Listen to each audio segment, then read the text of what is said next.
ঘুমিয়ে আছি। হঠাৎ করেই অনুভব করলাম কে যেন আমার ঠোঁটে চুমু খাচ্ছে আর আমার চুলগুলো আলতো করে বুলিয়ে দিচ্ছে। আমি অনুভবকে স্বপ্ন মনে করে আমি ওকে আমার ঠোঁটের সাথে চেপে ধরি আর ঠোঁটে একটা কামড় বসিয়ে দেই। কামড় বসানোর পর শব্দ পেলাম। পেয়ে চোখ খুলতে দেখি আমার মামাতো বোনের ঠোঁট দিয়ে রক্ত বের হচ্ছে আর ও আমার দিকে লজ্জা লজ্জা চোখে তাকিয়ে আছে। আমি তখন বুঝতে পারলাম আমার অনুভবগুলো স্বপ্ন ছিল না, সবগুলো সত্যি ছিল।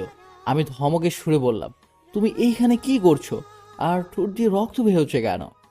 তুমিই তো কামড় দিলে, আবার তুমি বলছো রক্ত বেরোচ্ছে কেন? তার মানে তুমি এতক্ষণ এইরকম করলা? ছি ছি ছি ছি ছি। তোমাকে আমি সরি বোনের চোখে দেখি, আর তুমি কিনা এইসব। তুমি জানো আমি আর তুমি অনেক বছরের ছোট বড়, তোমার বয়সের পার্থক্য অনেক। আর তুমি তো পিচ্ছি একটা মেয়ে, তোমার সাথে তো আমার যায় না। তুমি এখনো ছোট মানুষ। আমি অত কিছু বুঝি না। আমি তোমাকে ভালোবাসি আর তোমাকেই বিয়ে করব। এই কথা বলার সাথে সাথে একটা থাপ্পড় মারলাম আর বললাম, ছোট মানুষ এত বড় বড় কথা বলে কেন? কেবল বড় দশম শ্রেণীতে, আর এখনই প্রেমই পড়েছ? কিন্তু রুম থেকে চলে গেল। থাপ্পড়টা জোরে দিয়েছিলাম, চোখ দিয়ে পানি বের হইতেছে। যদিও মারার পর আফসোস করছি, কারণ আমারও কিছুটা ভালো লাগে সেতুকে। কিন্তু ও আমার অনেক ছোট, ওকে তো অনেক কুলে নিয়ে থাকছি। আসুন এখন পরিচয় দেই। আমার নাম মোহাম্মদ মারুক আহমেদ শুভ। আমি অনার্স চতুর্থ বর্ষে পড়ি। আর গল্পের নায়িকা হলো আমার মামাতো বোন। আর উপরে যা হলো তা তো পড়েছিনি। সে তো চলে যাওয়ার পর আবার ঘুম। বুঝুনি তো, মামার বাড়ি আসছি। ঘুম থেকে উঠে কি করব? রাতের সময় মামার বাড়ি আসি, তাই সেতুর সাথে দেখা হয় না। আর ওই সব ঘটনা ঘটলো সকালে। আসলে আমার 5টা মামা, আর তারা সবাই এক বাড়িতে থাকে, জয়েন্ট ফ্যামিলি। 10টার পর ঘুম থেকে উঠলাম, উঠে ফ্রেশ হয়ে বাইরে আসতেই 5টা মামি ডাকা শুরু করলো। শুভ, আসো ভাত খেয়ে যাও। আমি বললাম, মামি আপনারা কি পাগল হলেন নাকি? সবাই ডাকতেছেন, সব করে খাবো নাকি? এদের ভিতরে সেতুরামও যেটা ওইটা বেশি ডাকতেছে। আমি মামির উদ্দেশ্য করে বললাম, এত নাম ধরে না ডেকে বললেই তো হয়, জামাই আসেন ভাত খেয়ে যান। আহারে, আমি তো জামাই করেই বলতে চাই, কিন্তু আমার মেয়ে তো তোমাকে রিজেক্ট করে দিবে। তখন আবার তুমি কষ্ট পাবা, তাই ডাকি না। এ কথা বলার সাথে সাথে সব মামি হাসাহাসি করতে শুরু করলো। পরে নানি রাগ দিল। গেলাম, গিয়ে দেখি নানি ঘরে ভাত নিয়ে রাখছে। নানি খেতে দিল, আমি খেতে বসলাম। খেয়ে উঠে শুয়ে থেকে ফোন চাপতেছি আর সকালের কথা ভাবতেছি। তখন মামি ডাক দিল। আমি গেলাম। মামির কাছে যেতেই মামি বলল, কিরে, সকালে কি হয়েছিল সেতুর? চোখে জল নিয়ে বের হলো, আর রাগ করেই না খেয়ে স্কুলে চলে গেল। কিছু না মামি, ঘুমিয়েছি অনেক দেরি করে, আর ও গিয়ে ডাক দিছে।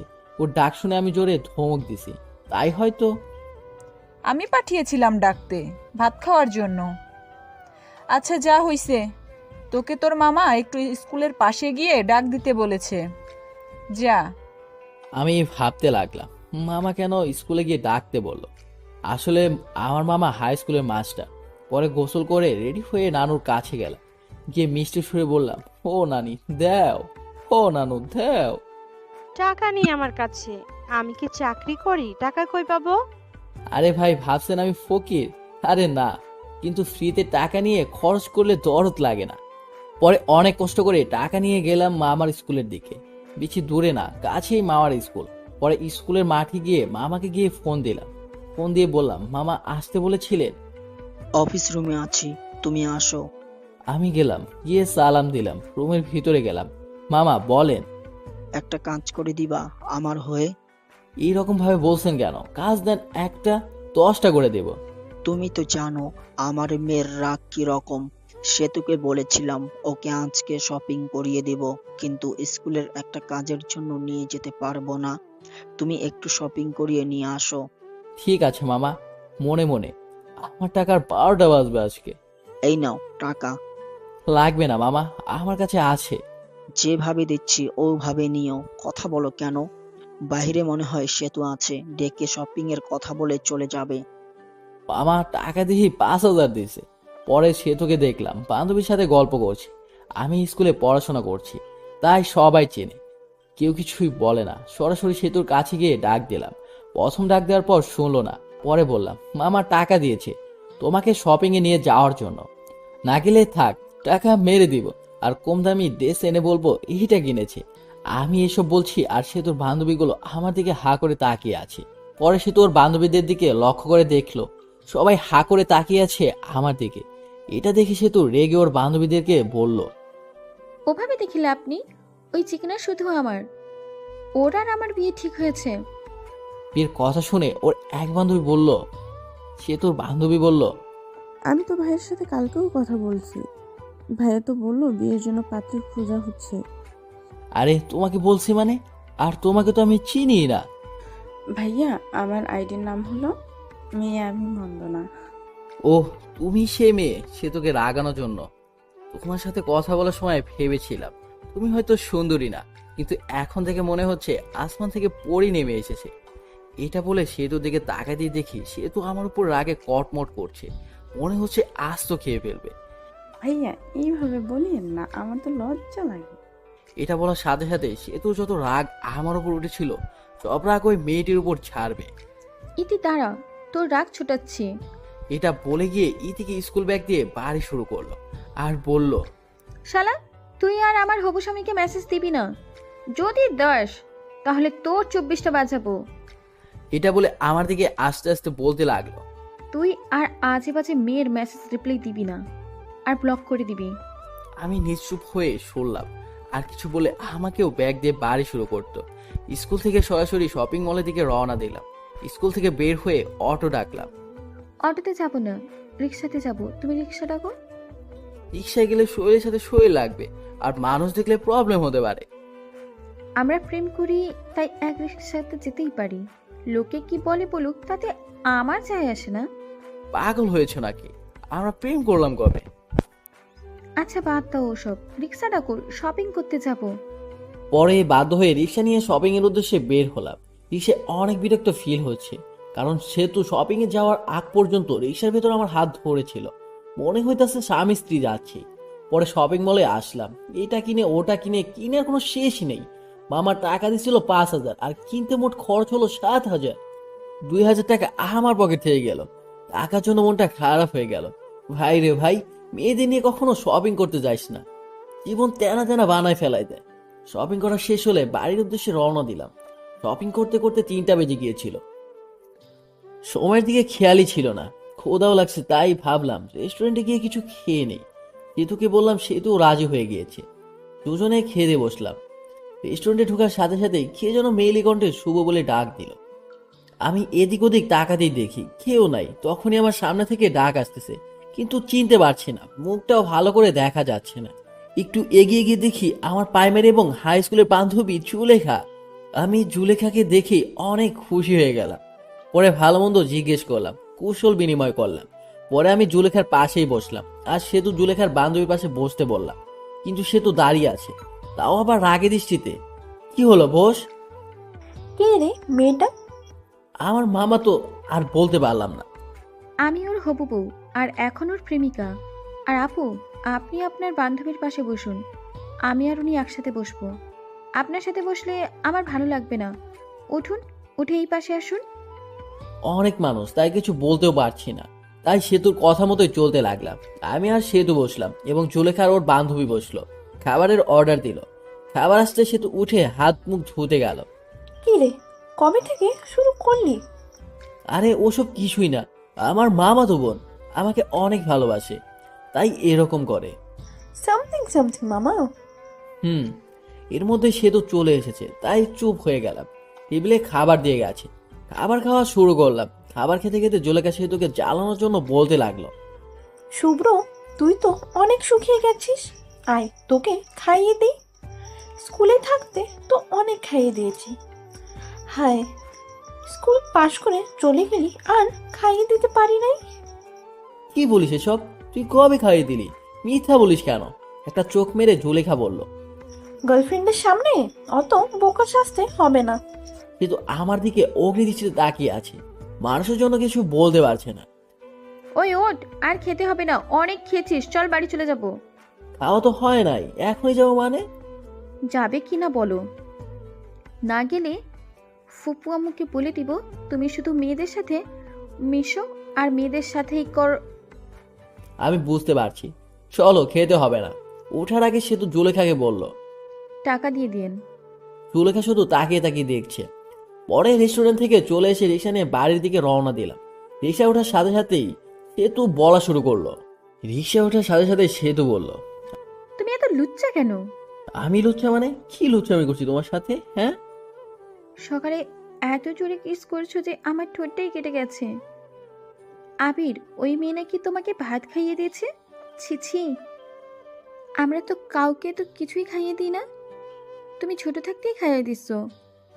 এখন অনেক বড় হয়েছো, এখন মনে হয় অনেক কিছু খাও মেয়েদের কাছ থেকে। আরে আমি তো আগে মেয়েদের সাথে কথা বলি নাই, আর এখন মেয়েরা কি খাওয়াবে? হ্যাঁ, মিথ্যা বলো কেন? জুলেখা তো আমার সামনেই বলল। আরে জুলেখা মিথ্যা বলেছে, সে তো আরো অনেক কথাই বললো। বলতে বলতে বাড়িতে এসে গেছি, নেমে ভাড়া দিয়ে দিলাম। বাড়িতে এসে ফ্রেশ হয়ে একটু বসে আছি আর ভাবছি, আমার টাকা গেল 2050 টাকা। সে তো কি মামাকে বলে টাকাটা দিয়ে যাবে? 50 টাকা না দিলেও চলবে, কিন্তু আর বাকি টাকাটা দিলে ভালো হতো। আরে ভাই, ভাবছেন এত টাকার চিন্তা করছি কেন? আসলে আমি মধ্যবিত্ত ফ্যামিলি থেকে বড় হচ্ছি, কিন্তু আমার নানা অনেক ধনী ব্যক্তি। সেই সুবাদে মামাদেরও অনেক টাকা। যারা মধ্যবিত্ত ফ্যামিলি থেকে বড় হচ্ছেন তারা জানেন মধ্যবিত্তদের টাকাটা কি। মধ্যবিত্ত ছেলেদের 1 টাকা খরচ করলেও হিসাব করে করতে হয়। এসব ভাবছি, তখনই নানু এসে বলল, কি রে, তোর মন খারাপ নাকি? না নানু, এমনি বসে আছি। এই বলে নানু চলে গেল। তখনই সেতু আসলো আর বলল, আম্মু তোমাকে ডাকি। আমি গেলাম, যে মামিকে ডাকলাম, ও মামি, মামি। রুমের ভিতরে আয়। রুমের ভিতরে যেই দেখি মামি টেবিলের উপর নাস্তা রান্না করে রেখেছে, কাউনের চাউল দিয়ে। মামি ডাকলেন নাকি? সেতু বলল, তোমার জন্য কাউনের চাল দিয়ে নাস্তা রান্না করছি, বসে খাও। আমিও খেতে বসলাম। কাউনের চালের নাস্তা খেতে অনেক টেস্ট। আপনারা কেউ খাইছেন কাউনের নাস্তা? খেতে বসলাম। সেতু খেয়েছে? না, খাইনি। কোথাও মনে হয় গেল ঘুরতে, এসে খাবে বলল। খেয়ে উঠে আমিও মামাতো ভাইয়ের সাথে ঘুরতে গেলাম। নানু বাড়ি গেলে ওই মামাতো ভাইয়ের সাথে ঘুরি। ঘোরাঘুরি করে বাড়ি ফিরে অন্য মামির ঘরে খাবার খেলাম। খেয়ে নানুর ঘরে আসলাম। এসে শুয়ে ফোন চাপতেছি। কিছুক্ষণ সময় যাওয়ার পর মামারা সবাই এসে পড়েছে। মামারা সবাই নানুর ঘরে এসে গল্পগুজব করে। নানুর বয়স হয়ে গেছে আর নানু ভাইও মারা গেছে, তাই আর কি মামিরাও আসে, সবাই অনেকক্ষণ গল্প করে। ওই দিনও গল্প করতেছি, তখনই সেতু এসে বলল, ভাইয়া, তোমার ফোনটা দাও তো। মামা মামি সবাই বসে আছে, তাই ফোন দিয়ে দিলাম কিছু না বলে।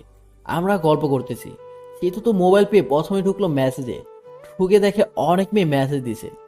মেসেজ দেওয়া অবশ্য কারণ আছে, ওটা বলবো না। এর মধ্যে দেখতে পেল মেয়ে আমি বন্ধ না, সেতুর আইডি থেকে মেসেজ আসছে। ভাইয়া, খাবার খেয়েছেন? আমি তো আপনার প্রেমে পড়ে গেছি। সেতু সিন করলো, কিন্তু কোনো রিপ্লাই দিল না। মেসেজ সিন করা দেখে আবার মেসেজ দিল। কি হলো ভাই, চুপ থাকা মানে কি আমি বুঝে নিব আপনি আমাকে ভালোবাসেন? সেতু রিপ্লাই দিল আমি হয়ে। সেতুর বান্ধবীর নাম সীমা। কিন্তু আমি তো আমার মামাতো বোনকে ভালোবাসি। ভাইয়া, সেতুর তো বয়ফ্রেন্ড আছে, তাও একটা না অনেকগুলো, যেগুলো হিসাব করে শেষ করা যাবে না। এই কথা শুনে সেতু রাগ তো চরম পর্যায়ে চলে গেল। আচ্ছা, আমি কি? তুমি তো জানো না আমি তোমার ভাবি। মানে? সেতু অমনি ভিডিও কল দেয় আর ওই দিক থেকে সীমা ধরে। কল ধরার সাথে সাথে সেতুর মুখ দেখতে পেয়ে অবাক হয়ে যায়। ওই শালি, আমার অনেকগুলো বয়ফ্রেন্ড, তাই না? না মানে এমনিই বলছি। এখন থেকে আর মেসেজ দিবি না। এটা বলে কল কেটে দেয় আর আমার মেসেঞ্জারে যত মেয়ে ছিল সবগুলো মেয়েকে ব্লক করে দেয়। এমনকি যেসব আমার ফ্রেন্ড লিস্টে ছিল সব মেয়েকে ব্লক করে দেয় আর মেসেঞ্জারে সব চ্যাট মুছে ফেলে আর রিলেশনশিপ স্ট্যাটাস দেয় ইন এ রিলেশনশিপ। মা, ফোনটা শুভকে দিয়ে দিও। তুই এত বড় ছেলেটাকে নাম ধরে বললি কেন? ও তোর ভাই, আর তুই ফোন নিছোস, তুই নিয়ে আস। পারবো না। মামি আমাকে ফোন দিয়ে গেল। ফোন হাতে নিয়ে দেখি ফোনে সবকিছুই চেঞ্জ। ওয়ালপেপার এসে সেতুর আর লেখা ওয়ালপেপারে, পাঠালে তুমি শেষ। পরে ডাটা অন করে মেসেঞ্জারে ঢুকলাম। মেসেঞ্জারে একবারে ভীম দিয়ে খোঁজে পরিষ্কার করে ফেলেছি। তখনই একটা মেসেজ আসলো অচেনা আইডি থেকে। মেসেজে লেখা ছিল, শুভ সাহেব, এত ভেবে লাভ নেই, সব কিছু আমি ডিলিট করে দিচ্ছি। তোমার চ্যাট লিস্টে শুধু আমিই থাকবো। তোমার চ্যাট লিস্টে এই প্রথম ব্যক্তি আমি, আর শেষ ব্যক্তিও আমি। আর কোনো মেয়েদের সাথে কথা বলবে না, কথা বললে কিন্তু প্রবলেম হয়ে যাবে। তুমি কে? আর তুমি আমাকে চিনো কিভাবে? আমি চিনি তোমাকে, আর তুমিও আমাকে চেনো, তোমার আশেপাশেই আছি। আমি চিনতে পেরেছি, তুমি আর কেউ না, আমার কিউট বোন সেতু। ওই শালা, বোন বলা বাদ দিয়া বউ বললেও তো পারিস। সবাইকে কি বউ বানানো যায়? সবাইকে বলতে হবে কেন, শুধু আমাকে বলবা। তোমাকে বলবো কিভাবে? তুমি তো আমার আদরের ছোট বোন। তোকে কতবার বলবো যে আমাকে আর বোন বলবি না, এরপরেও বোন বললে তোর 12টা বাজিয়ে দিব। আচ্ছা বাদ দাও, অনেক রাত হয়েছে, ঘুমিয়ে পড়ো। ওকে। আমিও ঘুমালাম। সকালে উঠে বাড়িতে চলে যাব। ঘুম থেকে উঠে দেখি সেতু আমাকে জড়িয়ে ধরে শুয়ে আছে। এই সেতু, এইভাবে ধরে আছো কেন? মামি অথবা অন্য কেউ দেখলে কি ভাববে? মাত্র তো এসে একটু জড়িয়ে ধরলাম, আর এরকম করছো কেন? সেতু ছাড়তে চায়নি, আমি জোর করে ছাড়িয়ে নিলাম আর বললাম, তুমি এখানে কি করো হ্যাঁ? আম্মু ডাকতে পাঠালো তাই আসছি। তুমি যাও, আমি আসতেছি। সেতু মুখটা বেঁকিয়ে চলে গেল। আর আমি ফ্রেশ হতে চলে গেলাম। ফ্রেশ হয়ে মামির কাছে গেলাম। মামির কাছে গিয়ে দেখি মামি অনেক কিছু রান্না করেছে। মামি এত কিছু রান্না করেছেন, কেউ আসবে নাকি? ফাজলামি করা বন্ধ কর। তুই আসোস, আসার পর যখন চলে যাবি তখন তোর জন্য প্রতিবারই রান্না করি। আমি মিষ্টি একটা হাসি দিয়ে খাবার টেবিলে বসলাম। পাশে সেতু ছিল, তাই সেতুর দিকে তাকিয়ে দেখি মুখটা মলিন হয়ে গেছে। মুখ মলিন হয়েছে হয়তো আমার চলে যাওয়ার কথা শুনে। আমি থাকলে হয়তো আমার সাথে কিছুদিন মজা করতে পারতো।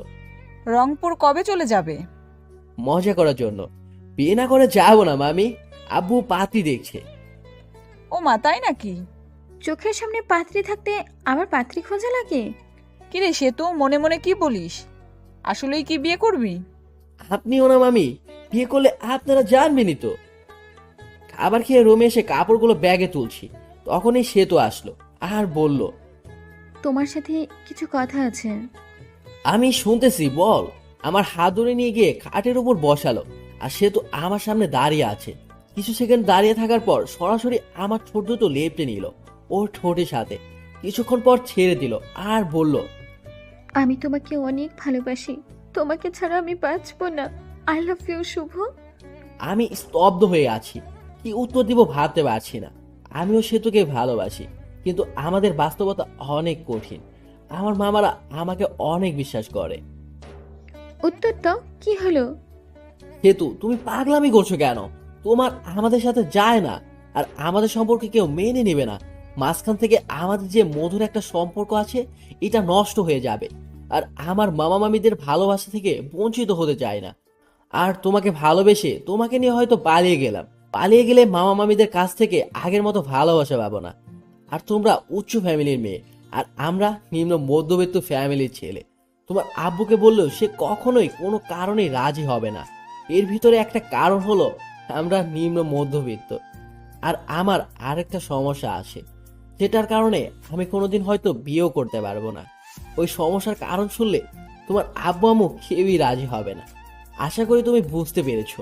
তুমি এখন অনেক ছোট, আগে বড় হও, তখন সবকিছু বুঝতে পারবে। তুমি যে আমাকে ভালোবাসি বলছো, এটা তোমার আবেগ, যেটা বেশি দিন থাকবে না। কিছুদিন পরে এই ভালোবাসা শেষ হয়ে যাবে, তখন আর আমাকে ভালো লাগবে না। তুমি যখন কলেজে যাবে তখন তোমার অনেক বন্ধু বান্ধবী হবে, আর তোমার বন্ধুরা সবাই গার্লফ্রেন্ড বয়ফ্রেন্ড নিয়ে ঘুরতে যাবে। তুমি তো ঘুরতে পারবে না। তখন মনে হবে কার সাথে প্রেম করি, যার সাথে একদিনও ঘুরতেই পারি না। কলেজে যাবে, আমার থেকে অনেক সুন্দর সুন্দর ছেলে দেখতে পাবে, আর তোমাকে প্রপোজ করবে, কারণ তুমি অনেক সুন্দর। আর ওই প্রপোজ পেয়ে মনে মনে বলবা, কত সুন্দর সুন্দর ছেলে তোমাকে প্রপোজ করে, আর আমি কিনা পড়ে আছি শ্যামলা একটা ছেলের কাছে। তখন আর আমাকে ভালো লাগবে না, আমাকে তোমার বোরিং মনে হবে। এই শোনো, আমি আর এখন ছোট নেই। আমি সামনে এসএসসি পরীক্ষা দিব, আর যারা 10ম শ্রেণীতে পড়ে তারা ছোট হয় না। আমি বড় হয়েছি, আর আমি সব কিছুই বুঝি। আর তোমাকে আমি সত্যিই ভালোবাসি। এই ভালোবাসা কোনো আবেগ না, আমি তোমাকে 9ম শ্রেণী থেকেই ভালোবাসি। I really love you. এটা কখনো সম্ভব না। কেন সম্ভব না বলো? আমার অনেক বড় একটা প্রবলেম আছে। কি সমস্যা আমাকে বলো, আমি সব রকম সমস্যাই মেনে নিব। তোমার মতো কত মেয়ে বলল, শুভ, তোমার সমস্যা থাকলেও আমি তোমাকে ভালোবাসবো। আর শোনার পর সবাই চলে গেল। আমি যাব না, বলো। আর একটু বড় হও, তখন বলবো। ভালো থেকো। আবার কবে আসবো দেখা হয় বা না হয়, এই বলে ঘর থেকে বের হয়ে আসি আর চলে যাই নানুর কাছে। সব মামামির সাথে দেখা করে বিদায় নিয়ে আসলাম। সেতুকে একবার ভালো করে দেখলাম, সেতুর চোখে জল এসে পড়েছে। পরে আমি বাড়িতে এসে সেতুর ঘটনাগুলো সব বলি, শুধু কিছু কথা বাদ দিয়ে। আসলে আমি আর আম্মু ফ্রেন্ডের মতো। আমি ছোট থেকে আম্মুর সাথে শেয়ার করি। কিছুদিন পর রং করে ভার্সিটিতে চলে যাই। এর মাঝে সেতুর সাথে অনেক কথা হয়, ভালো মন্দ এইগুলো জিজ্ঞেস করা হয়েছে। একদিন ভার্সিটিতে গিয়ে একটা মেয়ে বন্ধুর সাথে সেলফি তুলি আর ফেসবুকে পোস্ট করি। সেই পোস্ট সেতু দেখে ইনবক্স মাথায় তুলে ফেলে। ওই মেয়েটিকে? আমার বান্ধবী। বান্ধবীদের কি হয়েছে, হ্যাঁ? ওই রকম ভাবে কাছাকাছি বসে সেলফি তোলা লাগবে নাকি? আমি তোমাকে কোনো মেয়ের সাথে সহ্য করতে পারি না। এরপর যদি আবার মেয়েদের সাথে সেলফি তোলো, তাহলে আমি কিছু করে ফেলবো আর দোষ দিব তোমার। আচ্ছা ঠিক আছে, বলবো না। আমার অনার্সে পরীক্ষা দেই আর সেতু এসএসসি পরীক্ষা দেয়। সেতুর সাথে আমার অনেক কথা হয় এই 1 বছর। বলতে পারেন জিএফ বিএফ যেরকম করে কথা বলে, আমরাও সেরকম ভাবেই কথা বলি। 1 বছর সেতু আমার কাছে অনেকবার শুনতে চাইছে আমার প্রবলেমটা কি, কিন্তু আমি বলি নাই। এখন আমি চাকরি খুঁজছি আর সেতু ইন্টারে পড়ে। সেতু শুধু জিজ্ঞেস করে তোমার সমস্যাটা বলো। আমারও ধৈর্যের বাঁধ ভেঙে যায় আর আমি সেতুকে বলি আমি কোনোদিনও বাবা হতে পারবো না। একটা অ্যাক্সিডেন্টে সমস্যা হয় আর ডাক্তার বলে আমি আর কোনোদিন বাবা হতে পারবো না। সেতু শুধু মেসেজ সিন করলো আর হার্ট একটা ইমোজি দিল, পরে অফলাইনে চলে গেল। আমি অবশ্য জানি কেন চলে গেল। আমার যে সমস্যা এটা জেনে কোনো মেয়ে বিয়ে করবে না, আর বিয়ে করবেই বা কেন? আমি কোনোদিন তাকে মা ডাক শোনাতে পারবো না। এই যে সমস্যার কথা বললাম, এখানেও কিছু কারণ আছে, গল্পে থাকুন জানতে পারবেন। সেদিন সমস্যার কথা বলার পর সে তো 3 দিন অনলাইনে আসে নাই। আমি ওকে মিস করতেছি অনেক। সে তো আমাকে অনেক কেয়ার করতো, অনেক শাসন করতো। তার দেয়া মেসেজগুলো মিস করছি। 3 দিন পর অনলাইনে আসলো, সেতুর নামের পাশে সবুজ বাতিটা জ্বলে উঠলো। আমি একটা মেসেজ দিলাম, কেমন আছো? ভালো। বাড়ির সবাই কেমন আছে? ভালো। ভালো থেকো। হুম। আর মেসেজ দিলাম না, মনে মনে একটু হাসলাম। হায় রে আবেগ, আগে কত কথা বলতো, এখন আর কথাই বলে না। মেসেজ তো দেয়ই না, আবার বলেছে তোমাকে অনেক ভালোবাসি। সে তোর ভালোবাসা ছিল আবেগ, আর এই ভালোবাসার সমস্যার কথা শুনে জানালা দিয়ে পালালো। আর বলতো সমস্যা আছে তাই কি, অমনি ভালোবাসবো। আপনারা ভাবছেন হয়তো আমি কষ্ট পাচ্ছি, না আসলে আমার কষ্ট হচ্ছে না। আজকে নতুন ভাবে কেউ কথা বলা বাদ দেয়নি। অনেকেই এরকম ভাবে বলতো ভালোবাসি, কিন্তু সমস্যার কথা বলতেই কথা বলা বন্ধ করে দিয়েছে। যদিও অন্য মেয়েদের থেকে সেতু ব্যাপারটা একটু আলাদা, কারণ সেতুকে আমি ভালোবাসি। আর ভালোবাসাও না, ভালো লাগা, এই আর কি। সেতুকে মিস করি, তার মেসেজগুলো মিস করি, এটাই। তাছাড়া আর কিছু না। এখন আস্তে আস্তে সেতুকে ভুলে যাব, তার দেওয়া মেসেজগুলো আর মিস করব না। আমার একটা চাকরি হয়ে গেছে, এখন আর আমি বেকার নেই। কিছুদিন পর শুনতে পেলাম সেতুর বিয়ে ঠিক হয়ে গেছে একটা এমবিবিএস ডাক্তারের সাথে। শুনে ভালোই লাগলো। বিয়ের দিন তারিখও ঠিক হয়েছে। বিয়ের 7 দিন আগে থেকে সব মামা মামি নানু সবাই ফোন দিয়েছে, বলেছে তাড়াতাড়ি আসতে। আর বলবেই না কেন, 5টা মামার একটা মাত্র ভাগিনে, অনেক আদরের। আর আমি ছোটবেলায় মামার বাড়ি বেশি থেকেছি, কিন্তু এটা ওটা বলি বিয়েতে যেতে পারবো না। আসলে বিয়েতে গিয়ে সেতুর সামনে যেতে পারবো না, আর এর কারণটা আপনারা জানেন। সেতুর বিয়েতে আব্বু আম্মু আসতে বলেছে, কিন্তু না করে দিয়েছি। আম্মু আসার জন্য জোর করে নাই, কারণ জোর করলে আসতেই হতো।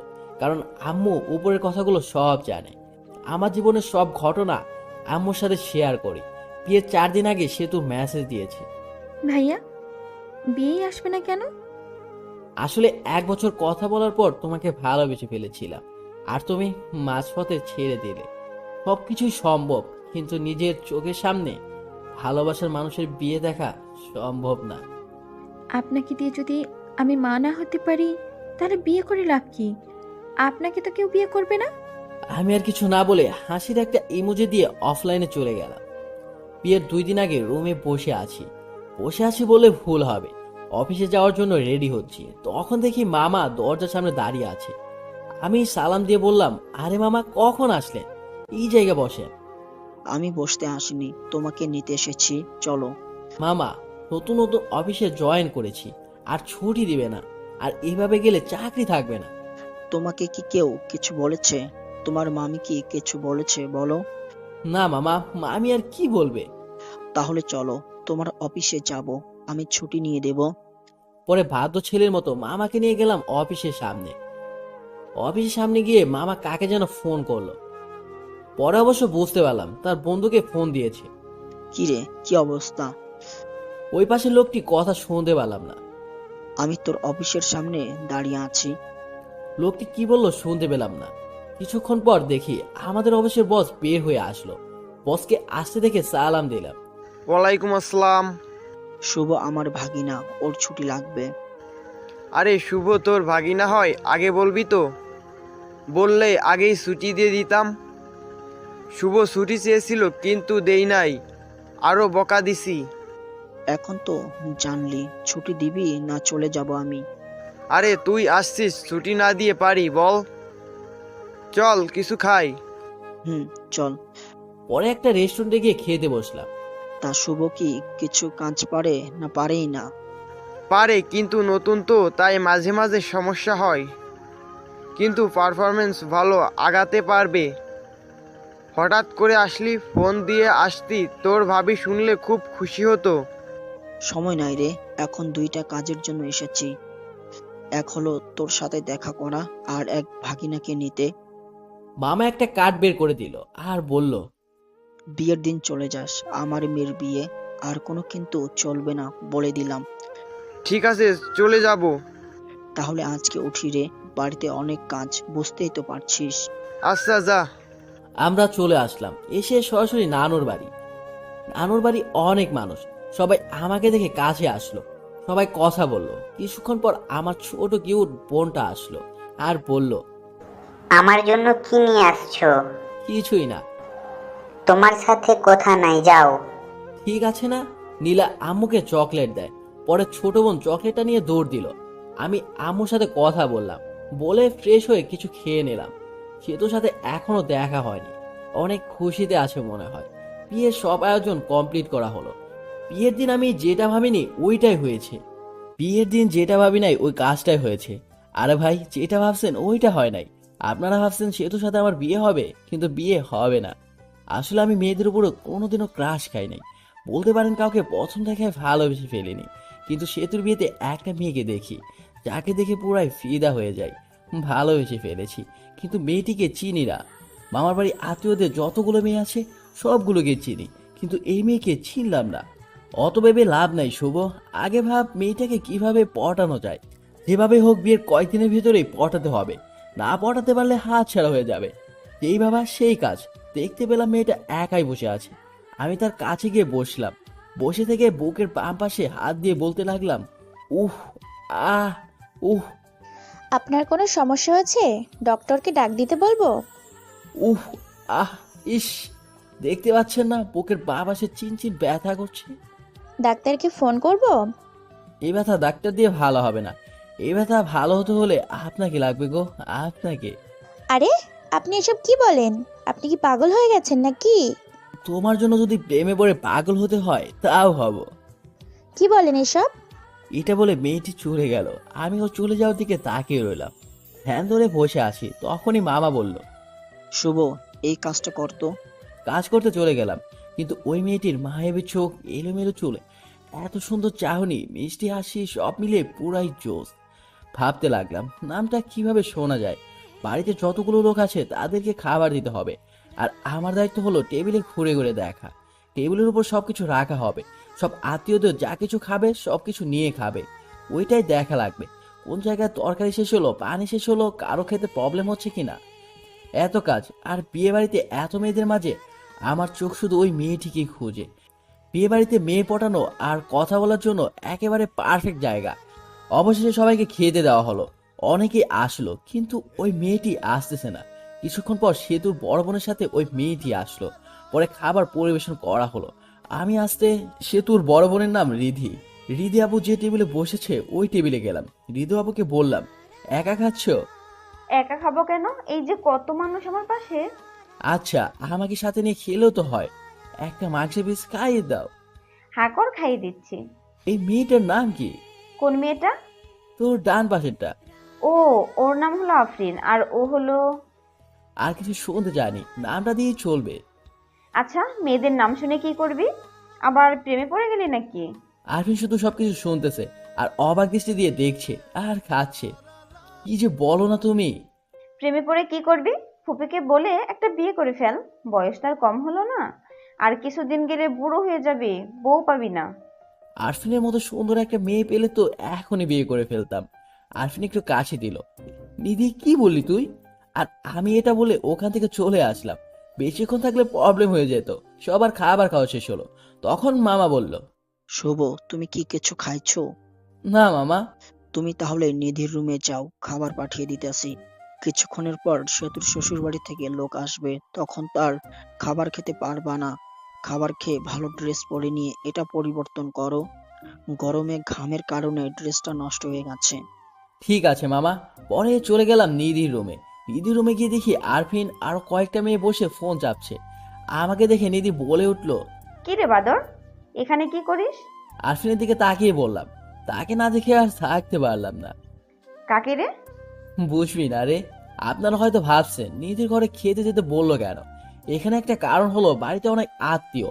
এখন আমাকে আলাদাভাবে খাওয়াতে হলে আলাদা একটা রুম তো লাগবেই, তাই না? তখনই মামা খাবারের প্লেট নিয়ে ঘরে ঢুকলো আর আমি টেবিলে বসে পড়লাম। মামা নিধিকে দেখতে পেয়ে বলল, এটা আমার ছোট মামা। তুই শুভকে তুলে তুলে দিস, শুভ তো তুলে নিয়ে খায় না। ওকে চাচ্চু। আমার সামনে রাখে তরকারির বাটি, ভাতের বাটি, আরো যা কিছু আয়োজন করেছিল সব। খেতে বসেছি, তখনই ছোট মামি এসে বলল, শুভ, ভাত নাও, তরকারি নাও। এমনকি মামি তুলে দিল। আমিও খেতে লাগলাম। ছোট মামি চলে গেল, মেজো মামি আসলো। মেজো মামি এসে তরকারি দিল, ভাত দিল, আমিও নিলাম। পেট ভরে গেছে। মেজো মামি চলে যাওয়ার পর আসলো সেতুর আম্মু। এসে বলল, তরকারি নাও। আমি বললাম নেব না, তবুও জোর করে দিল। এদিক দিয়ে আমার অবস্থা পুরো যায় যায়। পরে সেজো মামি এসে আরো দিয়ে গেল। আমার প্লেটে তো আর জায়গা নাই। পিছনে তাকিয়ে দেখি নিধি আর ওর সাথে বসে থাকা মেয়েগুলো হাসতেছে। আর কাটা গায়ে নড়ে চিটা দেওয়ার জন্য নিধি এসে চামচ দিয়ে মাংস প্লেটে দিয়ে বলল, এই নে খা, বেশি করে খা। আমার অনেক রাগ উঠে গেল। মন চাইতে ধরে পিটাই। প্লেটে মাংস দিয়ে নিধি পাশে চেয়ারে বসলো আর ওর সাথে মেয়েগুলোকে ডাক দিল। আয়, আমরা সবাই ওর পাশে বসে থাকি, যাতে ও খাওয়া বাদ দিয়ে পালাতে না পারে। ব্যাককেল মেয়েগুলো সবাই পাশে এসে বসলো, সাথে আরফিন সহ। আরফিন মনে মনে বলতেছে, আমাকে অনেক জ্বালাইছো, এখন একটু প্রতিশোধ নিই। আরফিনও মাংস তুলে দিল আর বলল, খাও, খেলে শরীর ভালো থাকবে। আরফিন এই কথা বলার সাথে সাথে বললাম, ভাবছিলাম খাবো না, কিন্তু এখন খাবো। হাজার হলো আমার গার্লফ্রেন্ড এত আদর করে দিল, আমি কি না খেয়ে পারি? আরফিন তো আগে ফায়ার। আর বাকি মেয়েগুলো হাসছে। এর মধ্যে নিদের একটা কল আসে আর একটু দূরে যায় কথা বলার জন্য। তখনই আরফিন আবার রাগ করে মাংস দেয়। আদর করে দিচ্ছি, খা, না খেয়ে উঠতে পারবি না। এবার দাওয়া দেখে রাগ উঠে গেল। এত খাবার খাওয়া যায় নাকি? রাগ ওঠার কারণে মাংস জল দিয়ে ঠোঁট দিয়ে ফড়িয়ে নিলাম। আর আরফিনের অপ্রস্তুত অবস্থায় সরাসরি লিপ কিস করি।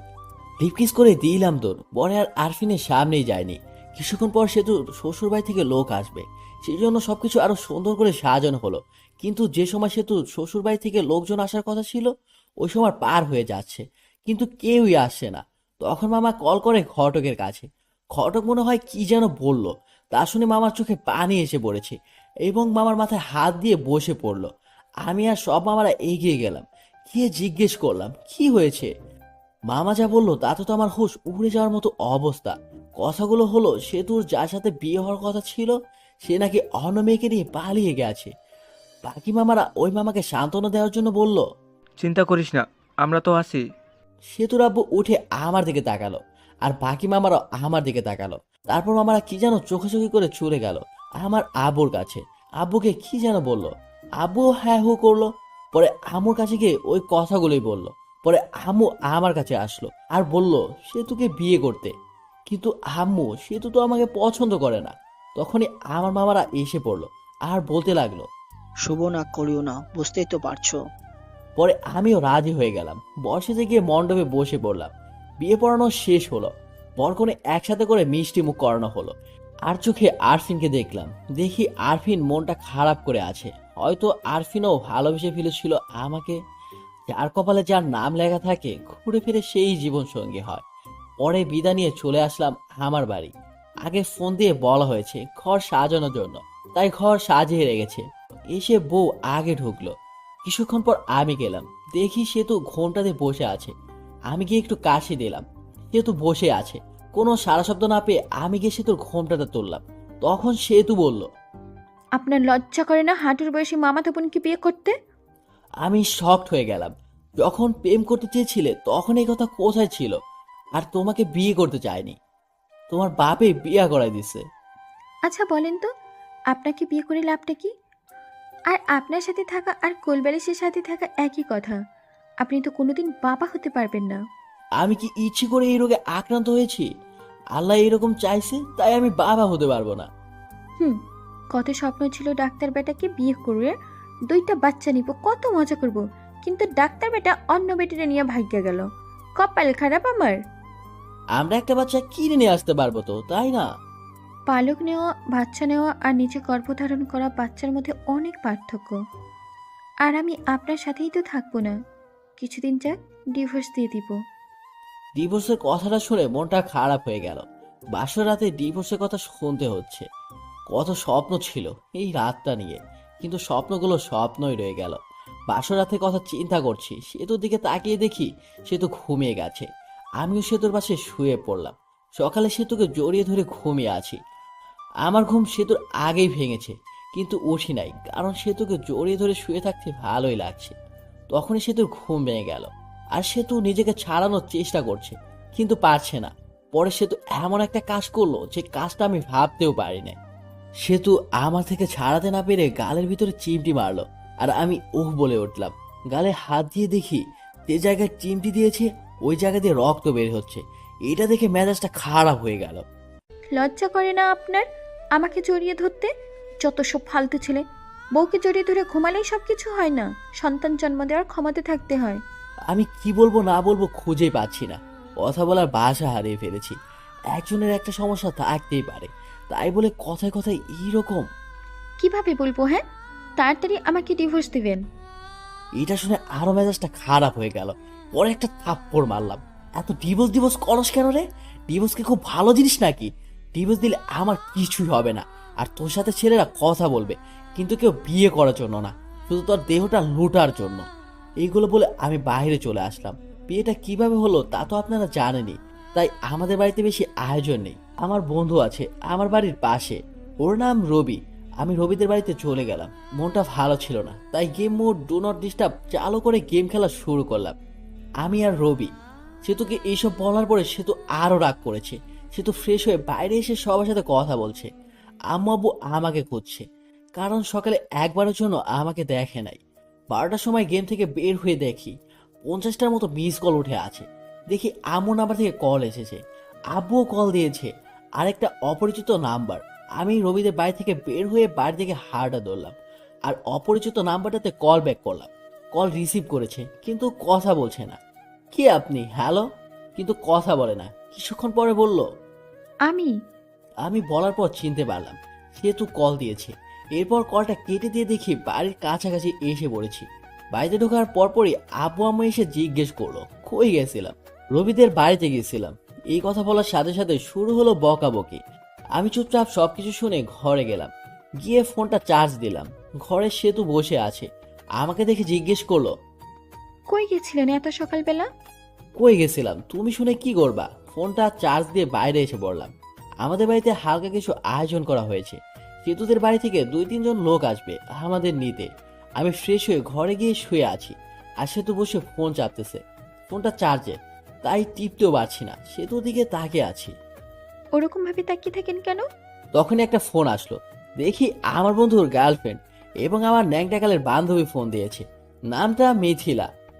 ফোনটা চার্জে ছিল, তাই রিসিভ করে স্পিকার বাড়িয়ে দিয়ে বললাম, কিরে শয়তান, বিয়ে করলি আর একটু বললিও না? আবার বলতি বিয়ে করার সময় তোদের ছাড়া বিয়ে করবো না। হঠাৎ করে সবকিছু হয়ে গেছে, রবিকে বলার সময়ও পাই নাই। রবি বলল তোর বউ দেখতে একদম বাজে। আমারটা দেখে রবির হিংসা হয়েছে। ওটা সুন্দর না তাই? হ্যাঁ, আর কি শুনলাম? কি শুনলি? শুনলাম রাতে নাকি বিড়াল মারতে পারস না। তোর বেডি এসব কি বলস? এমনি বললাম রে। পরে কথা বলি রে, ফোন চার্জে আছে। আগে তো অনেক কথা বলতি, এখন বউ হয়েছে না, কথা বলবি কেন? বাবু রাগ করো না, রবি চিপাই নিয়ে গিয়ে চকলেট দেবে রে। বাদর চিপাই নিয়ে চকলেট দিবে মানে? রবিকে বল, রবি বলবে কিভাবে চিপাই নিয়ে গিয়ে চকলেট দিতে হয়। এ কথা বলে কলটা কেটে দিলাম। আমি কেটে না দিলে কথা বলতেই থাকতো। ফোনটা রেখে সোজা হয়ে পিছনে তাকাতেই দেখি সে তো দাঁড়িয়ে আছে। মেয়েটা কে ছিল আর আমাকে খারাপ দেখা যায় এটা বললো কেন? মেয়েটাকে তোমাকে বলবো কেন? আর যাকে দেখতে যেরকম লোকে তো তাকে সেই রকমই বলবে। তুমি ওকে বাবু বললা কেন? ভালো লাগছে তাই বলছি। আর আপনি থেকে তুমি বলছো কেন? আমি তোমার বড়, সম্মান দিয়ে কথা বলবা। ঘরে বউ রেখে অন্য মেয়ের সাথে কথা বলতে লজ্জা করে না? লজ্জা করবে কেন? তোমাকে তো ডিভোর্স দিয়ে দিব। এটা শুনে রাগ করে সে তো চলে গেল। আর আমি শুয়ে রইলাম। কিছুক্ষণ পর সে তোর বাড়ি থেকে লোকজন আসলো। খাওয়া দাওয়া শেষ করে শ্বশুর বাড়ি থেকে রওনা দিলাম। শ্বশুর বাড়ি যাওয়ার পর সেতুকে জ্বালানোর জন্য, মেয়েদের বলতে কাছের মানুষকে জ্বালানোর সহজ উপায় হলো কাছের মানুষের সামনে অন্য মেয়েদের সাথে কথা বলা। শ্বশুর বাড়িতে যাওয়ার পর সেতুদের সব আত্মীয়রা ছিল। গিয়ে দেখি আফরিনও আছে। মেয়েটার মন অনেক খারাপ। কপালে যা থাকে তাই তো হয়। আমাদের যে থাকার রুম দেওয়া হয়েছে ওই রুমে আগে থেকে সেতু ছিল। পরে গেলাম, গিয়ে দেখি সেতু সব বোনগুলো একসাথে বসে আছে। আমিও তাদের সাথে যোগ দিলাম। ওদের ভিতর থেকে একটা মেয়ে বলল, দুলা ভাই কত হ্যান্ডসাম। ও মা তাই নাকি? তুমিও অনেক কিউট। সেতুর সাথে বিয়ে না হলে তোমাকেই বিয়ে করতাম। সবাই হেসে দিল। তখন আরেকটা মেয়ে বলল, দুলা ভাই সেতুকে নিয়ে হানিমুনে কই যাবেন? সেতুকে নিয়ে হানিমুনে গিয়ে কি করবো? হানিমুন তো শালিদের নিয়ে যেতে হয়, তাহলে মজা বেশি হয়। আমি তো ভাবছি সেতুকে রেখে তোমাদের সবাইকে নিয়ে হানিমুনে যাব। আহারে সেতুকে রাইখা গেলে সে তো কষ্ট পাবে।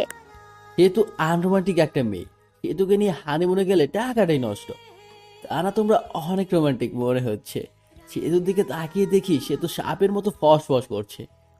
যা তোরা সবাই যা, ঘর থেকে বের হ, আমি ঘুমাবো, অনেক ঘুম ধরছে। চলে যাচ্ছি, তোর স্বামীর ভাগ আমি নিব না। এই বলে সবাই চলে গেল। সে তো দরজা আটকিয়ে দিল। আর আমার কাছে এসে বলতে লাগলো, ছিছি, অন্য মেয়েকে হানিমুনে যেতে চাও, শরম করে না? বুঝলাম না, আমি তোদের সাথে মজা করে বলছি। পরে সে তো শুয়ে পড়লো। আমিও শুয়ে থেকে গেম খেলতেছি ফুল সাউন্ড দিয়ে, যেন সে তো ঘুমাতে না পারে। বাইরে গিয়ে গেম খেলুন, আমার ঘুমের সমস্যা হচ্ছে। সমস্যা হলে অন্য রুমে গিয়ে ঘুমাও। সে তো পরে ফোনটা নিয়ে রেখে দিল। আমিও বাচ্চাদের মতো শুয়ে রইলাম। এভাবে সে তো আমাকে অপমান করে। আমি কোনোদিন বাবা হতে পারবো না বলে। সে ডিভোর্স চায় প্রতিদিন, আমি কিছুই বলি না। 4 দিন ছড়লাম এসব। এরপর রংপুর চলে যাচ্ছি, অফিস আছে। সেতুকে রেখে যাচ্ছি। পরে সবকিছু ঠিক করে সেতুকে নিয়ে যাব। সবার কাছ থেকে বিদায় নিয়ে নিলাম। এখন সেতুর কাছে গেলাম। ভালোভাবে থেকো আর দোয়া করিও আমার জন্য। দোয়া করে কি হবে? তুমি বললেই আমি খুশি হব। তুমি এটা বলতে পারলে? যেটা সত্যি ওটাই বললাম। আমি আর কিছু না বলে চলে আসলাম। হাসি মুখে আব্বু আম্মুর কাছ থেকে বিদায় নিলাম। কিন্তু ওই সময় আমার খুব কষ্ট হচ্ছিল। মনে হচ্ছিল যে আমি কান্না করি। আমি এত বিরক্ত হয়ে গেছি যে কেউ একজন আমাকে মরার জন্য বলছে। ভিতরে কষ্ট আর বাইরে হাসি নিয়ে চলে গেলাম চাকরি করতে। সকালে গাড়িতে গেছি, তাই তাড়াতাড়ি পৌঁছে গেছি।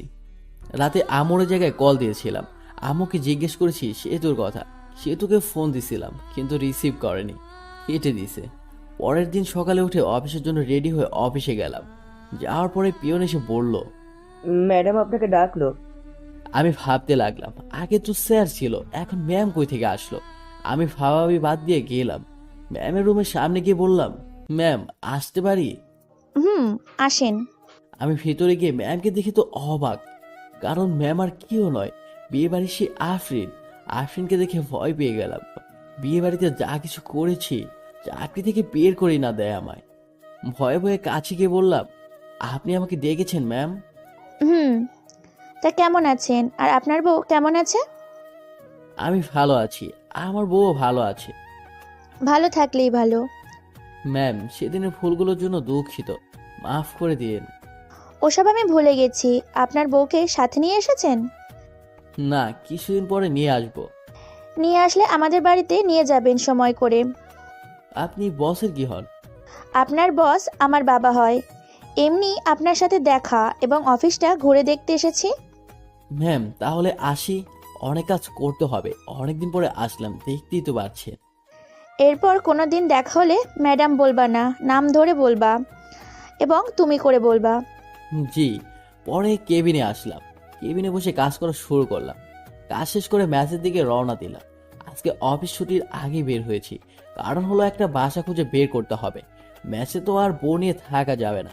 বাসা খুঁজেও পেলাম, বাসা ঠিক করে ম্যাচে ফিরলাম। পরের দিন বাসায় শিফট হব। পরে বাসায় শিফট হলাম, এখন বাসা থেকে অফিসে যাওয়া আসা করি। আমি রংপুর এসেছি 7 দিন হয়ে গেছে।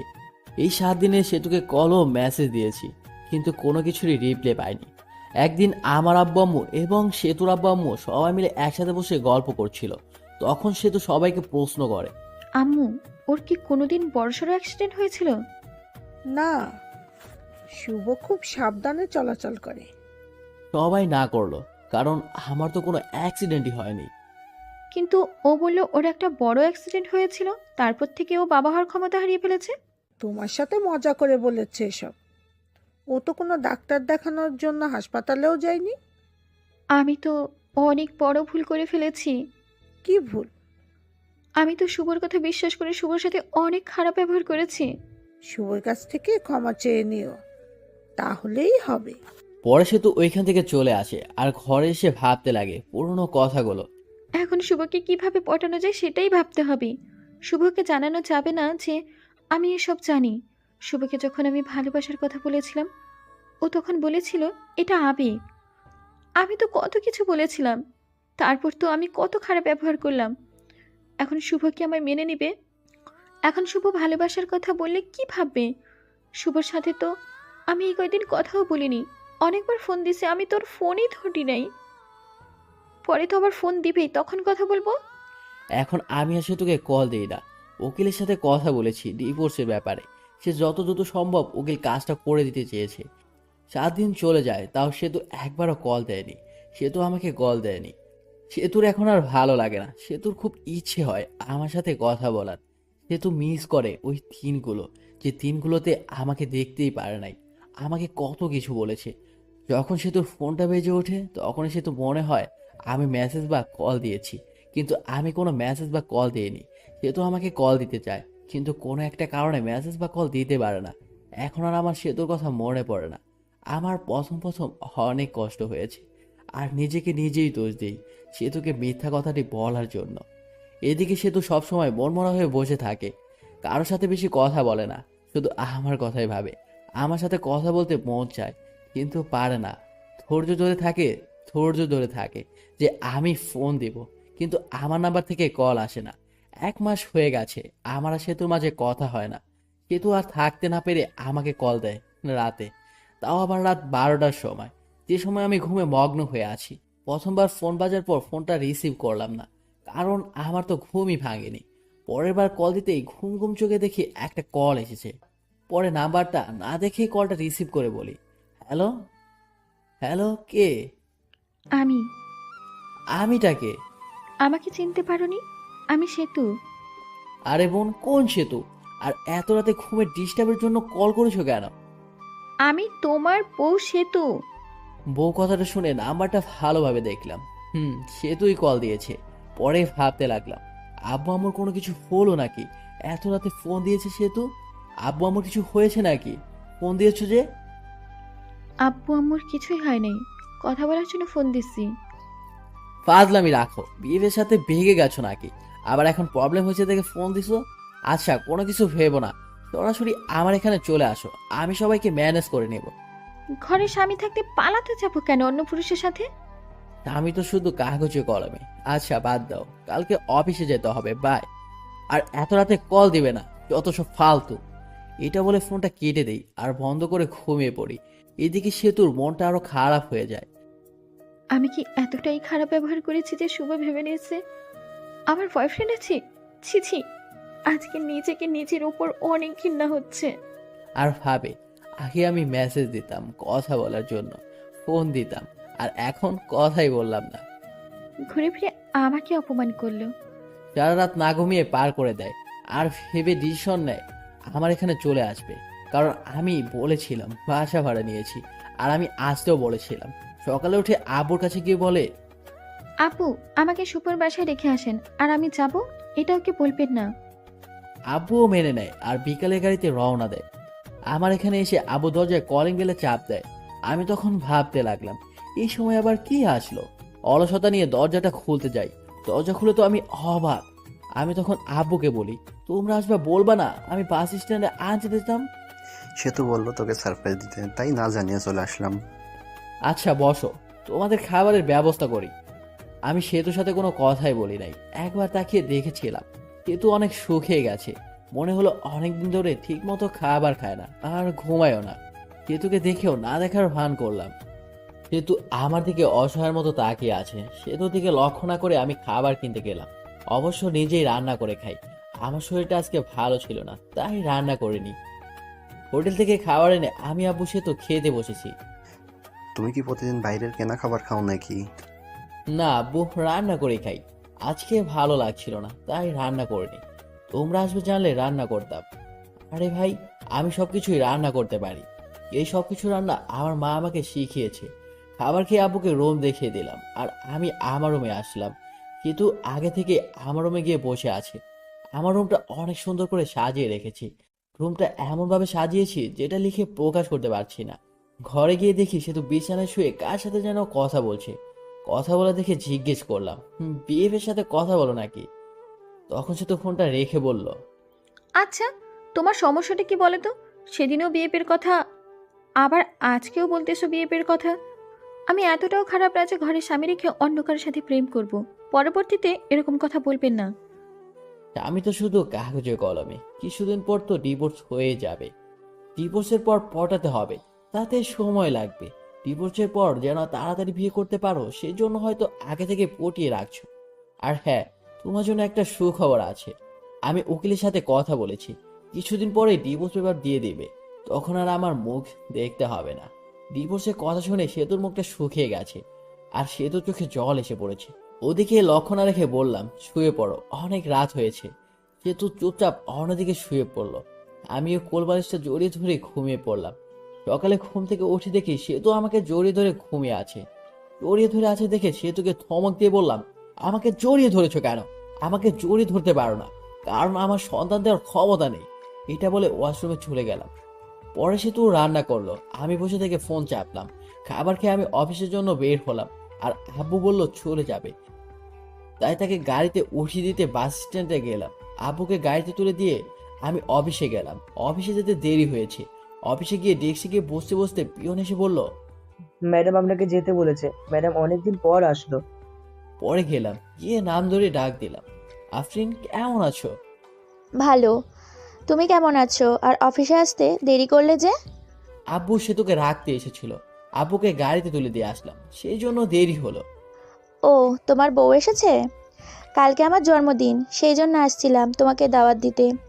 তো সেতুকে নিয়ে চলে যাবা আমাদের বাড়িতে, না গেলে কিন্তু আমি কেক কাটবো না, বলে দিলাম। আরে তোমার জন্মদিন আর আমি যাব না? আমি তো আগেই যাব। হাসিটা অনেক সুন্দর।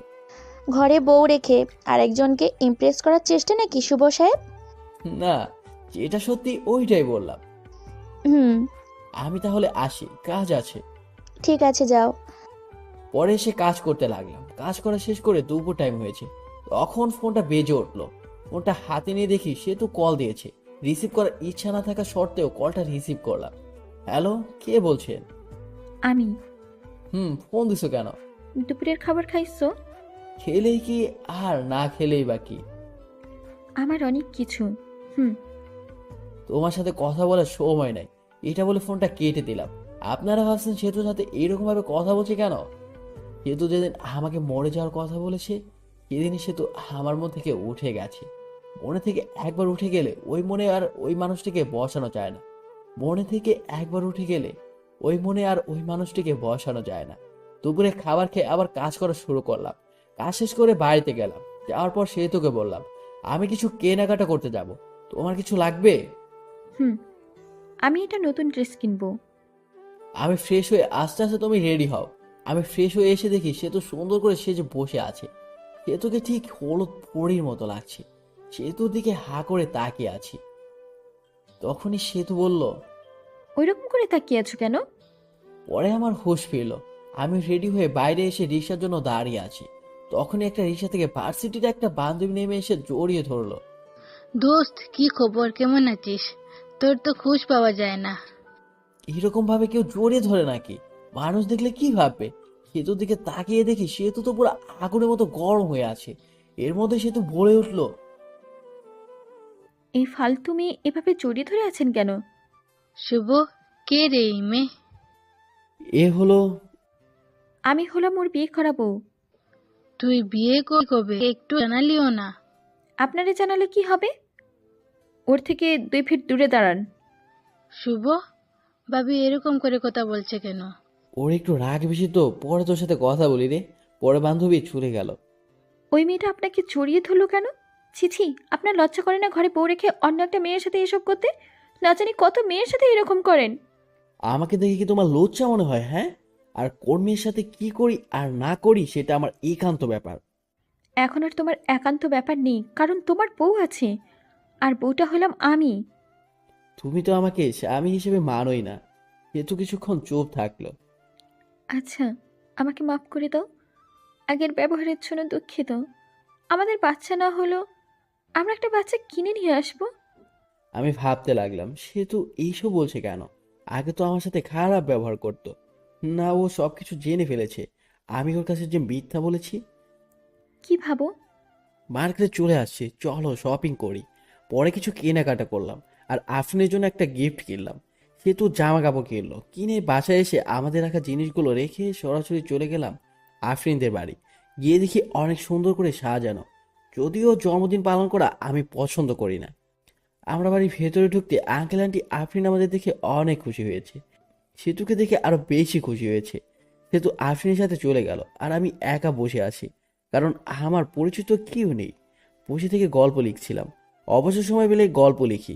তখনই একটা মেয়ে এসে বলল, আপনি শুভ ভাইয়া না? আমি শুভ। আপনাকে তো চিনতে পারলাম না। আমি আপনার একজন গল্প পাঠক। আপনার সাথে অনেক কথা হয়েছে মেসেজে। মনে মনে বললাম, আমি তো অনেক মেয়ের সাথে কথা বলি, এইটা আবার কে? আপনার গল্পগুলো অনেক সুন্দর। আমি তো আপনার প্রেমে পড়ে গেছি। আমার প্রেমে মানে? আসলে আপনার গল্পের প্রেমে পড়ে গেছি। এখন তো তুমি পিচ্চি মামাতো বোন গল্প লিখতেছো। এই গল্পটাও অনেক অনেক সুন্দর। শুক্রিয়া। আপনার সাথে একটা সেলফি তুলি? আমি কি কোনো ভিআইপি ব্যক্তি নাকি যে আমার সাথে সেলফি তুলতে হবে? তুলতে হবে।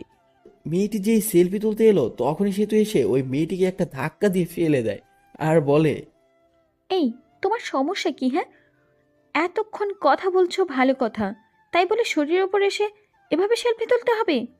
ভাইয়া, কে উনি? পিচ্ছি মামাতো বোন, আমার বউ। আপনি লিখেছেন সেতু আপনাকে দেখতে পারে না আর ভালোও বাসে না। ভালো না বাসলে তো এরকম রিয়েক্ট করতো না। এখন হয়তো ভালোবাসে। মেয়েটি চলে গেল। আমি চলে গেছি আর অন্য মেয়ের সাথে টাঙ্কি মারা শুরু করেছো? এখন থেকে আমার সাথেই বসে থাকবা।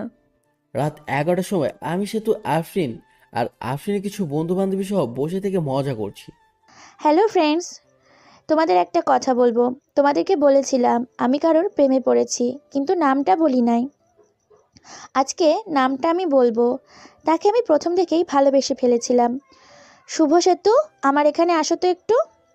আমি সেতু গেলাম তখন। শুভ, এই যে একে দেখছো, একে দেখেই ভালোবেসে ফেলেছিলাম, কিন্তু ভালোবাসাটা মনেই রয়ে গেছে। কারণ এই যে মেয়েটা সেতু, সেতু হলো শুভর বউ।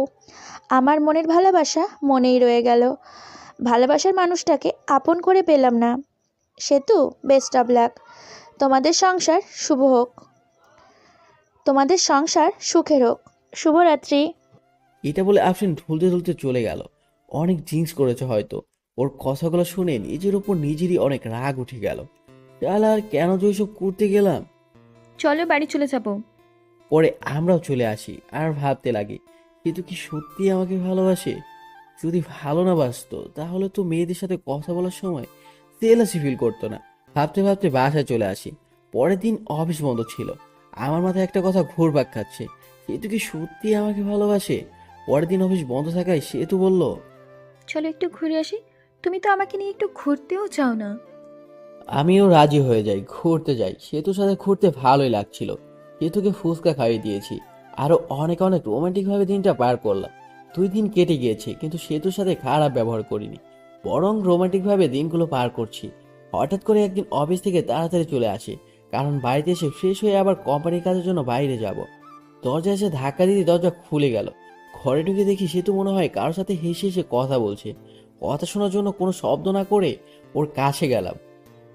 জানিস, শুভ তো মনে হয় আমাকে মেনে নিয়েছে। শুভ জানে না যে আমি ওর মিথ্যে কথা ধরে ফেলেছি। আমি জানি ওর কোনো সমস্যা নেই। আমি এই কথা শুনে বুঝতে পারলাম ও সবকিছু জেনে গেছে। যে আমি সন্তান জন্ম দিতে পারবো না এটা মিথ্যা কথা। আমি নতুন একটা আইডিয়া বের করলাম, কারণ সে তো আমাকে এখনো ফুলফিল ভাবে ভালোবাসেনি। কোনো শব্দ না করে একটু পিছিয়ে এসে সেতুকে ডাক দিলাম। সেতু ফোনটা কেটে দিয়ে আমাকে জিজ্ঞেস করলো, তুমি এত তাড়াতাড়ি আসছো? আসাতে কি সমস্যা হয়েছে? না, সমস্যা হবে কেন? আমি আরো খুশি হয়েছি তোমার সাথে বেশি সময় কাটাতে পারবো। এসব বলতে বলতে সেতু এসে আমাকে জড়িয়ে ধরলো। জড়িয়ে ধরে ঠোঁটে একটা চুমো দিল। আমি সেতুকে ছাড়িয়ে ফ্রেশ হতে চলে গেলাম। ফ্রেশ হয়ে এসে দেখি সেতু টেবিলের উপর খাবার সাজিয়ে রেখেছে। খেতে বসলাম। সেতুকে বললাম, তুমি খেয়েছো? না। চলো একসাথে খাই। নিজের হাতে খেতে ইচ্ছে করছে না। আসো আমি খাইয়ে দিই। সেতু খুশি হয়ে গেল। খাইয়ে দিতে দিতে সেতুকে জিজ্ঞেস করলাম, আচ্ছা সেতু, তুমি তো এখনো আমাকে সত্যি ভালোবাসো তাই না? হুম, অনেক ভালোবাসি। এই যে আমি বাবা হতে পারবো না, এটা যখন তোমার রিলেটিভরা জানবে তখন তোমাকে অনেক কিছু বলতে পারে। তখন কি তুমি আমাকে ছেড়ে দিয়ে চলে যাবে? লোকে কি বলবে তাতে আমার কিছুই যায় আসে না। আমি তোমাকে কখনোই ছেড়ে যাব না। আমি দীর্ঘ একটা শ্বাস নিলাম। কথাটা বলার মাঝে খাবার খাওয়া শেষ। খাওয়া দাওয়া শেষ হওয়ার পর রেডি হয়ে সেতুকে একটা চুমু দিয়ে কাজের জন্য বের হলাম।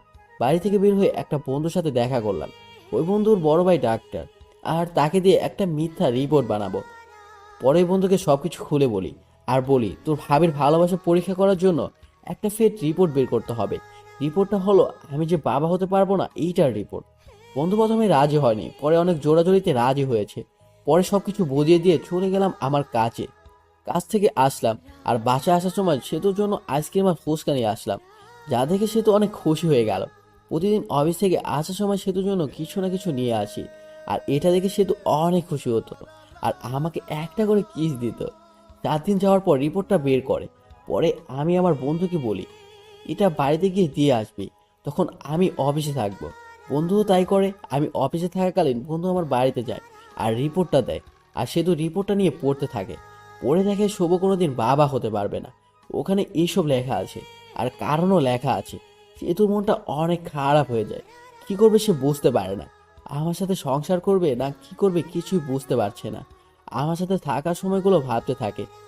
এসব ভাবতে ভাবতে কোন দিক দিয়ে যে সময় পার হয়ে যায় সে তো জানেই না। আর আমিও অফিস থেকে চলে আসি, আর সেতুর জন্য ফুচকা নিয়ে আসি। বাড়িতে এসে দেখি সেতুর মনটা খারাপ করে বসে আছে। আমি সেতুকে ডাক দেই আর বলি, সেতু তোমার কি মন খারাপ? তোমার কি তোমার আব্বু আমার কথা মনে পড়ছে? সেতু কোনো কথা না বলে রিপোর্টের কাগজটা আমার হাতে দিল। আমি কাগজটা হাতে নিয়ে বললাম, এসব তো তুমি জানো।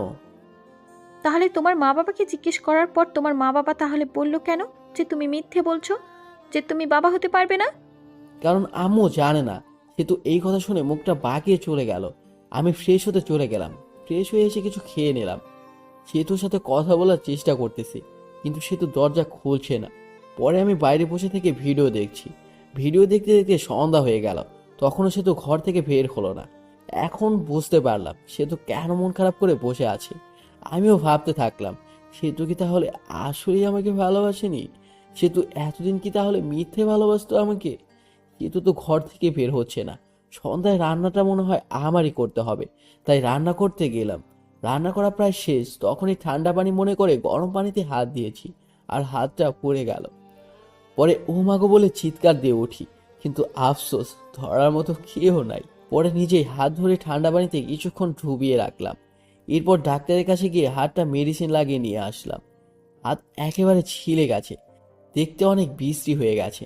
রান্নার কাজ শেষ করে সেতুকে ডাক দিলাম আর বললাম, সে তো দুপুরের খাবার খাওনি, এখন রাতের খাবারটা খেয়ে নাও, তা না হলে শরীর খারাপ করবে। তুমি হয়তো আমাকে মেনে নিতে পারছো না, ঠিক আছে, আমার তো ডিভোর্স পেপার রেডি আছে, তোমাকে মুক্তি দিয়ে দেব, আসো তাও খেয়ে নাও। পরে সে তো বের হলো, আমার হাতটা সেতুকে দেখায়নি। পরে সে তো চুপচাপ খেয়ে নিল। আমি আর খেতে পারলাম না, কারণ গুনে গুনে আমার ডান হাতটায় পড়েছে। হাতের কষ্ট থেকে মনের কষ্ট অনেক বড়। সেতুকে অনেকটা ভালোবেসে ফেলেছিলাম, হাত পোড়ার কারণে জ্বালা পোড়া করছে, আমার মনটাও ভালো নেই। সেতুর সাথে কাটানো সময়গুলোর কথা ভাবছি, কত সুন্দর ছিল দিনগুলো। এসব ভাবতে ভাবতে চোখে জল এসে পড়েছে, মনে হচ্ছে চিৎকার করে কাঁদি। ঘুম আসছেই না, এমনিতেই হাতে জ্বালা পোড়া করছে, আবার ক্ষুধা লেগেছে। রাত 12টা বেজে গেছে, বসে থেকে কান্না করছি। কষ্ট আর সহ্য হচ্ছে না, অনেক কষ্ট হচ্ছে, যেটা বলে প্রকাশ করতে পারবো না। চোখের পানি থামছেই না। তখনই কাঁধে কারো হাতে ছোঁয়া পেলাম। পিছনে তাকিয়ে দেখি সেতু দাঁড়িয়ে আছে, চোখের জলটা মুছে, তুমি এখানে কি করো এত রাতে? আপনি কি করেন? আমার ভালো লাগছে না, তাই আমি বসে আছি। আমার ভালো লাগছে না, তাই আমিও বসে থাকতে এলাম। তোমার আবার ভালো লাগবে না কেন? তোমার ভালো লাগার কারণে তোমাকে ছেড়ে দিচ্ছি। ডিভোর্স পেপার তো রেডি আছে, কালকে সকালে নিয়ে আসবো, মন খারাপ করো না। তাও মেয়েদের সাথে ফষ্টি নষ্টি করতে পারো না বলে আমাকে ডিভোর্স দিবে, তাই না? এসব কি বলো? তুমি তো বললা ডিভোর্স দিতে, সে তো আমার গলা ধরে বললো। ওই, আমি কখন ডিভোর্স চাইলাম বলো? আমি তো চুপচাপ ছিলাম। আমি বাবা হতে পারবো না শুনে তুমি মন খারাপ করে দরজা দিয়ে বসেছিলে, তো এটা বোঝাই যায় তুমি আমার সাথে থাকতে চাও না, ডিভোর্স চাও।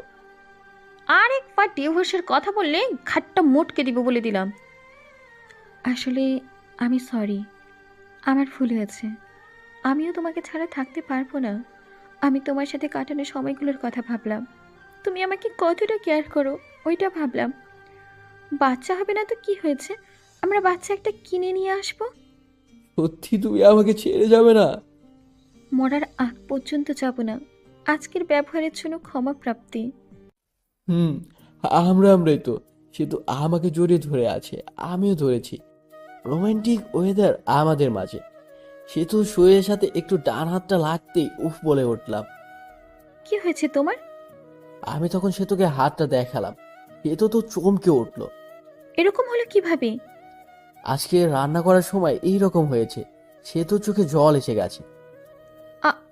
আমি আসলে সরি, আমার সন্ধ্যার সময় ওরকম ভাবে উচিত হয়নি। তোমার অনেক কষ্ট হয়েছে তাই না? হুম তাহলে তুমি তো ভাতও খাও নাই, তাই না? পরে সেতু প্লেট ভাত নিয়ে এসে আমাকে খাইয়ে দিল। আমি খাচ্ছি আর মাঝে মাঝে সেতুর হাতে কামড় দিচ্ছি। খাবার খাওয়া শেষ করে আমার বুকের ওপর সেতু শুয়ে পড়লো, আমি সেতুর মাথায় হাত বুলিয়ে দিচ্ছি। পরে দুজনেই ঘুমিয়ে পড়ি। এখন থেকে শুরু হলো রোমান্টিক সংসার। হঠাৎ করে একদিন সেতু মাথা ঘুরে পড়ে যায়, আর আমি ডাক্তারের কাছে নিয়ে যাই। ডাক্তার বলে খুশির খবর, আপনি বাবা হতে চলেছেন। এটা শুনে আমি অনেক খুশি হই। সেতুকে বলতে সেতু মুখটা গোমড়া বানিয়ে বলে, আমার পেটে বাচ্চা আসলো কিভাবে? তুমি তো বলেছিলে বাবা হতে পারবে না, আর রিপোর্টেও লেখা ছিল। ওহ, ওইসব ছিল সাজানো নাটক। ওই রিপোর্ট ছিল সাজানো। তুমি আমার কাছ থেকে জানছিলা আমার কোনো সমস্যা নাই, এটা জানতে পারি। আর আমি তোমার ভালোবাসা কতটুকু সত্যি এটা জানার জন্য এইসব করি। তুমি ভালো না, তুমি অনেক পচা। রাগ করো না লোক সোনা, একটু হাসো প্লিজ। সে তো একটা মিষ্টি হাসি দেয়। এই খবর সবাই জানার পর সেতুকে বাড়িতে নিয়ে যেতে চায়, কিন্তু সেতু বলে দেয় আমাকে রেখে বাড়িতে যাবে না, আমাকে ছাড়া নাকি সেতুর ভালো লাগে না। আমার একটা ছেলে সন্তান হয়, আর দেখতে ওর মায়ের থেকেও সুন্দর। আমি ছেলেকে দেখে ভাবতে লাগলাম আমার চেহারা অতটাও ভালো না, তাই এত মেয়ে পিছনে ঘুরেছে। আর ছেলের চেহারা তো মাশাআল্লাহ অনেক সুন্দর। মেয়েরা আমার ছেলের জন্য কিছু না করে বসে। জানি না গল্পটা কেমন হয়েছে, ফিলিংস হয়তো ভালো হয়নি। গল্পটা জীবন থেকে নেওয়া কিছু অংশ, তাই এই গল্পে যে কোনো জায়গায় সমাপ্তি দেওয়া যায়। আর আপনারা দোয়া করবেন যেন এর থেকে ভালো ভালো গল্প আপনাদের উপহার দিতে পারি। আমি যেন আপনাদের সুন্দর সুন্দর গল্প উপহার দিতে পারি। আপনারা সবাই ভালো থাকবেন। আসসালামু আলাইকুম।